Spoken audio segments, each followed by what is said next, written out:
it's not easy to suddenly switch off and then suddenly go again, so it's quite unique to have to do this mid-season.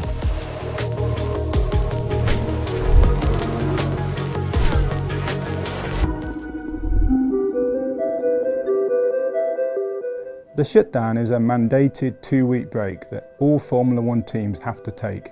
It's been in place for a number of years now, and it's a time where we are not allowed to do any Formula 1 activities. In my opinion, it's one of the best rules that has been brought into Formula 1. The F1 in-season shutdown is incredibly important to all the race team personnel, but not only them, also to their families. It's a 2-week period where you can totally focus on yourself and them without any interruption from emails or texts or WhatsApps or thinking about meetings or the next race. It's a real good time to recharge your batteries. While I think there's an inefficiency to shutting down the factory and then having to restart, it's the same for every team. Every team has that same 2-week break to take. We've definitely got better at getting our heads back in the right space. You're so intense and the work is so even through the year that you can just switch off. To actually close the factory for 2 weeks and allow people to take a proper break is really important. From an operations perspective, the shutdown is really important. We plan many months in advance for those 2 weeks. Firstly, to make sure that we finish the last race in the best possible condition, but also it's the only time really in the season where we can do a lot of our planned maintenance work. When that shutdown starts, we can get in and we can get all of our machines, all of our equipment fully serviced and fully maintained. The activities that aren't allowed during the shutdown are any work on the design and manufacture of parts for the Formula 1 car.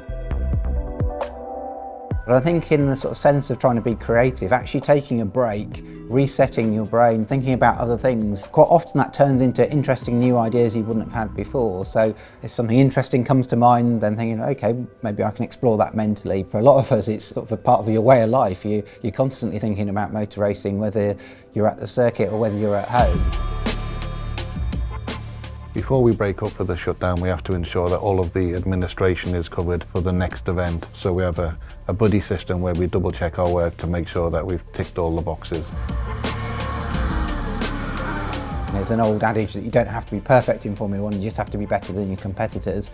And in every aspect of what we're trying to do, it's to try and do a better job than they're doing. And so whatever you're doing, you're taking that challenge on. And we're generally aiming to try and find about a tenth of a second per race. And a race is roughly every 2 weeks. So it's that sort of amount of performance development that you're not getting due to the shutdown. But it's the same for everybody.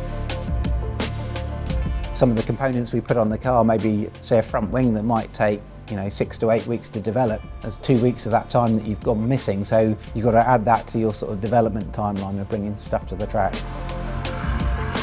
Preparation is key because we race in Spa just before the shutdown, but when we get back from the shutdown, we're straight into another race weekend in Holland. So we only have a couple of days when we return to get the cars built and shipped out to Holland ready for that race. Making sure we're prepared for these two scenarios is going to be critical for the tail end of the season to come. Even picking the times of the shutdown, because there is some time when we can choose when to stop and when we start again 14 days later, is planned in great detail so that as soon as the clock ticks over to the end of the shutdown, we have people here, they know what they do, and they're straight into the preparation for the next race event.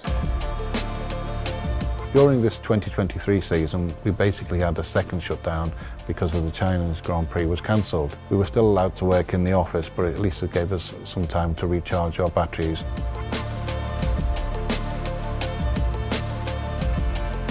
Like everything in Formula 1, we are always looking to find performance, and the planning around the shutdown is no exception. Finishing the race in Spa, making sure we get the cars back here is meticulously planned to make sure we have everything in just the right place.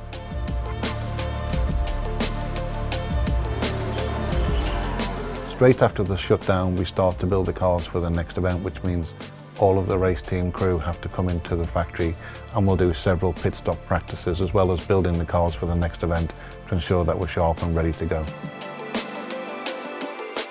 I think in some ways the shutdown in the winter is going to be more challenging than that one in the summer. In the summer period we're developing the car race to race. In the winter we're obviously developing a brand new car, and we've got to get that sort of extra week that we've got to fit in of the shutdown, that's got to get into our planning just to give ourselves the same amount of time to design and manufacture the components so that we can assemble the car and get it to the track on time.